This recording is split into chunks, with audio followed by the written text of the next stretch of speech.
میں 2012 میں باہر کے ملک گیا تھا. انہوں نے تو 2 دن میں آدمی کو پہنچا دیا. ڈنکی لگا کے جاتے ہیں ان کے لیے وہاں کافی مشکلات ہے، حتیٰ کہ ہم نے یہاں تک بھی سنا ہے کہ وہاں لوگوں کو مار دیا جاتا ہے.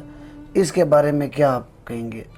تو کرنسی کا، یعنی آپ کے پاس پاکستانی کرنسی تھی، جب آپ وہاں گئے تو کرنسی کیسے آپ نے چینج کروائی وہاں، جب وہاں 4-5 دن آپ نے گزارا؟ آگے کے سفر کے بارے میں بتائیں کہ ایران سے آپ کا آگے کا کس ملک کا سفر تھا اور کس طریقے سے آپ نے وہ سفر کیا؟ مغرب کا ٹائم آپ کو لے کے جاتے ہیں رات کے ٹائم بارڈر پہ. ہاں جی.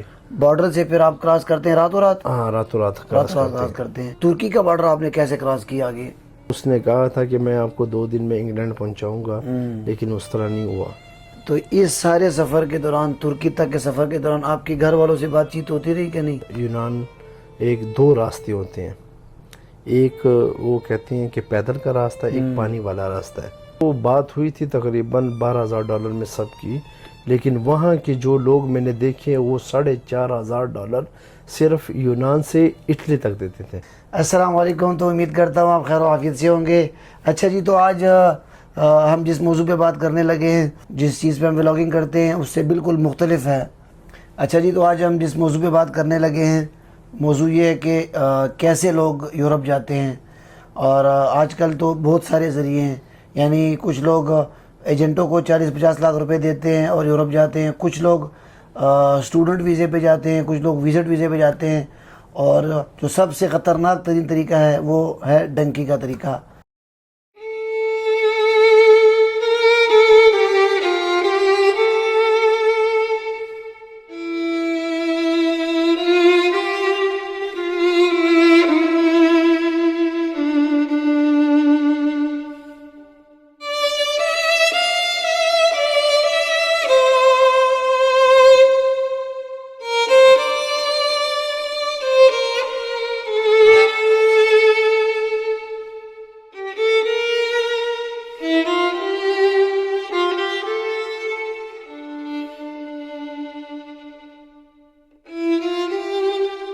آج ہم آپ کی ملاقات کرائیں گے ظفر بھائی سے.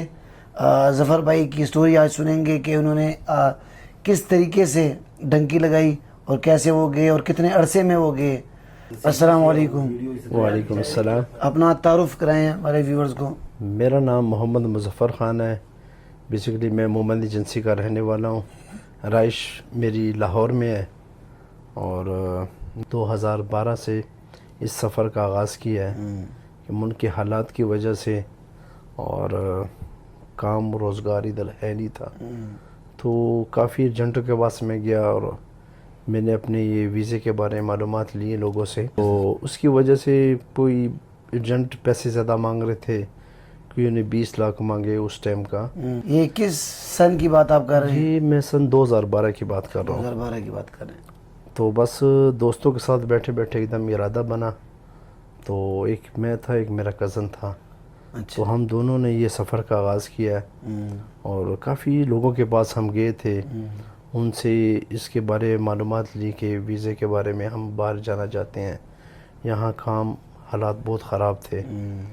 تو پھر ہم ایک ایجنٹ کے پاس گئے ہیں، انہوں نے ہم سے بات کی ہے. لاہور میں؟ ہاں جی، لاہور میں. اچھا. انہوں نے بہت زیادہ ڈیمانڈ کی پیسوں کی. یہ تو ان سے ہماری بات نہیں بنی کیونکہ وہ پیسے بہت زیادہ مانگ رہے تھے اور ہمارے وسائل اتنے تھے نہیں جتنے ان کو ہم پیسے دے دیں، اور کام بھی گارنٹی والا نہیں تھا. اچھا، جب آپ نے اپلائی کیا ویزے کے لیے کسی ایجنٹ کے پاس، جب آپ کا کام نہیں بنا اس کے بعد آپ نے کیا کیا؟ بس وہ کام نہیں بننا تھا، حالات ادھر خراب تھے، تو پھر مجبوری کے لیے ہم نے پشاور میں ایک آدمی سے بات کی تھی. یہ 2012 کی بات کر رہے ہیں؟ 2012 کی بات کر رہے ہیں. تو پشاور ہم گئے، ہم نے وہاں یونیورسٹی روڈ میں ایک پٹھان تھا، ان سے ہماری بات ہوئی ہے. پشاور کے ایجنٹ کے بارے میں آپ نے معلومات کہاں سے لی اور ان کے ساتھ آپ کی بات کیسے بنی؟ بات بننی جب اس راستے میں کوئی جاتا ہے حالات کی وجہ سے تو پھر وہ راستہ ڈھونڈ لیتے ہیں. ایسا ہی. تو ایک دوست تھا، اس نے ہمیں یہ مشورہ دیا ہے کہ پشاور میں لوگ بیچتے ہیں باہر ڈنکی کے ذریعے. ڈنکی کے ذریعے. تو پھر میں اور میرا دوست تھا، میرا کزن، یعنی کہ ہم دونوں گئے پشاور. पेशावर में फिर हमने एक आदमी से बात बनी हमारी उधर। तो आपकी बात कितने पैसों में बनी उनसे? उस टाइम पैसे $12,000 थे। $12,000 पर पर्सन? हाँ, एक पर्सन के। अच्छा अच्छा अच्छा। तो पर्सन के 12,000 थे, तो हम एक मैं था कि मेरा कज़न, हमने 24,000 की बात की। तो उनसे आपने यानी किस तरह बात की, उन पे ट्रस्ट कैसे किया आपने, उनको पैसे कैसे दिए? बस वो जो उसने आगे से 2-3 आदमियों को भेजा था, वो दोस्त के रेफरेंस से मुझे नंबर मिला था उनका। आपके एजेंट से किस तरह बात हुई, कितने अरसे में वो आपको डंकी के जरिए वहाँ पहुँचाएंगे? बस हम वहाँ उनके पास बैठे तो उन्होंने बात की $12,000 में। तो बस उसने कहा कि आपको 1 महीने के अंदर अंदर हम आपको उधर भेज देंगे। जब आपकी उनसे $12,000 में बात हुई तो उसके बाद जब आप घर गए तो घर वालों का क्या रिएक्शन था इस बारे में? नहीं, ये तो बात आपकी बहुत पॉइंट वाली है, लेकिन घर वालों के हम सारा बात ही हमने नहीं की उनसे। यानी आप हम उनको कहते तो वो हमें न जाने देते, भेजते वहाँ। यानी आप उनके इल्म में लाए बगैर आपने ये फैसला किया? क्योंकि हम अपनी गुर्बत की और अपनी तंगी की वजह से यहाँ से मुल्क से बाहर चले गए। अच्छा अच्छा अच्छा अच्छा। तो कितने दौरानिए में उन्होंने आपसे बात की थी कि कितने अरसे में वो आपको वहाँ पहुँचाएंगे? उन्होंने बताया था कि वो तो उनके पास बैठ जाओ, वो तो आपको 2 दिन में वहाँ पहुँचा देंगे। अच्छा, 2 दिन में? हाँ, तो मैक्सिमम टाइम लगता है, हमें तो लगे हुए थे तकरीबन 2.5 से 3 माह। 2.5 से 3 माह का उन्होंने आपको टाइम दिया था? नहीं, उन्होंने तो 2 दिन में आदमी को पहुँचा दिया। 2 दिन में? हाँ, तो आपका सफ़र शुरू कहाँ से हुआ? मेरा सफ़र यहाँ से शुरू हुआ, मैंने यहाँ ये पहला वीज़ा लगवाया था मैंने ईरान का। आपने सारे पैसे उन्हें दे दिए थे एडवांस में या? उनकी आधी अमाउंट जो होती है वो हम देते हैं, आधी दी थी, आधी जब पहुँच के फिर देंगे। अच्छा। हाँ, तो वो उस टाइम 2012 में हमने उनको आधे पैसे दिए हुए थे 2 नहीं, तो जब आपने उन्हें आधी कीमत अदा की तो कैसे आपने दी, यानी आपने कोई पेपर लिखा, स्टाम्प वगैरह लिखा या किस तरीके से आपने? असल वो पेपर वगैरह नहीं लिखते, ट्रस्ट होता है। अच्छा, ट्रस्ट की बुनियाद पे जाते हैं। पे हमने तो आपने अपना सफ़र का आगाज़ लाहौर से किया? हाँ, मैंने लाहौर से बाई एयर किया था ईरान। बाई एयर आप पहले ईरान गए? हाँ, मैं पहले ईरान। और ईरान जब आप पहुँचे तो वहाँ किसके पास, यानी किस तरीके से आप कहाँ गए? हम पहले गए हैं ईरान। ईरान में जो एजेंट था ना, उसका भाई ईरान रहता था। जिस एजेंट से आपकी पेशावर में बात हुई थी? जिससे पेशावर में बात हुई थी, वो हमें एयरपोर्ट लेने आया। ईरान का शहर है तेहरान। वहाँ हमें उन्होंने पिकअप किया। फिर हम उसके बाद वो हमें घर ले गए हैं। तो आगे से उन्होंने रास्ता हमारे लिए तो कितना अरसा आप ईरान में रहे? मैं ईरान में तकरीबन 5 दिन रहा हूँ।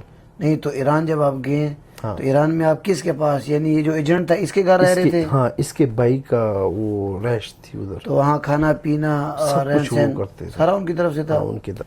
अच्छा, ईरान के बारे में ज़रा बताएं। ईरान में जो 5 दिन आपने गुजारे, वहाँ ईरान में आप फ्री बाहर आ जा सकते थे या नहीं, आप एक ही कमरे के अंदर महदूद थे? वो ईरान का वीज़ा हमारे पास था 28 दिन का। 28 दिनों का? हाँ, 28 दिनों का हमने वीज़ा लगवाया था। लीगल की तरीके से हम ईरान एंटर हुए थे। वहाँ कोई सख्ती वगैरह नहीं थी क्योंकि वीज़ा हमारे पास ही था। तो हमने ईरान के बारे में सुना है कि ईरान में सख्ती बहुत ज़्यादा है। जो लोग डंकी लगा के जाते हैं उनके लिए वहाँ काफ़ी मुश्किलात है। हत्ता कि हमने यहाँ तक भी सुना है कि वहाँ लोगों को मार दिया जाता है। इसके बारे में क्या आप कहेंगे? देखो, सख्ती तो बेशक हम इस घर में बैठे हुए हैं, इस घर में एक गैर आदमी अंदर घुसता है घर में, तो सख्ती आप तो लीगल तरीके से गए थे ना? लेकिन हम लीगल थे, सख्ती तो है उधर। मरते भी हैं लोग, भूख से भी मरते हैं और हालात की वजह से भी मरते हैं। लोगों को पकड़ते, लोगों से पैसे लेते हैं, यानी कि जो यानी आप किडनैपिंग की बात कर रहे हैं? किडनैप हो जाते हैं लोग? जी, हाँ जी। अच्छा अच्छा। वो काम भी बहुत ज़्यादा है, लेकिन बहरहाल हमारे वक्त में इतना कुछ ये नहीं था। ये 2012 में, यानी आप कह रहे थे सख्ती थी, लेकिन इस तरह की सख्ती नहीं है ऐसे आजकल लोग। आम ऐसे लोग नहीं जाते थे जैसे आजकल। तो हर बंदा भागने के चक्कर में इसी तरह। तो करेंसी का, यानी आपके पास पाकिस्तानी करेंसी थी, जब आप वहाँ गए तो करेंसी कैसे आपने चेंज करवाई वहाँ? जब 4-5 दिन आपने गुजारे, ज़ाहिर है आपने ट्रैवलिंग भी की होगी, खाना वगैरह भी खाया होगा, होटल भी गए होंगे, उसके बारे में ज़रा बताएं। असल जब हमारी पेशावर में एक आदमी से बात हुई थी, जब एजेंट से, اس نے ساری ذمہ داری لی تھی، کھانے کی، رہنے کی، رہائش وغیرہ، ٹریولنگ کی ساری جتنے بھی کچھ ہے وہ خود کرتے تھے. صحیح صحیح صحیح.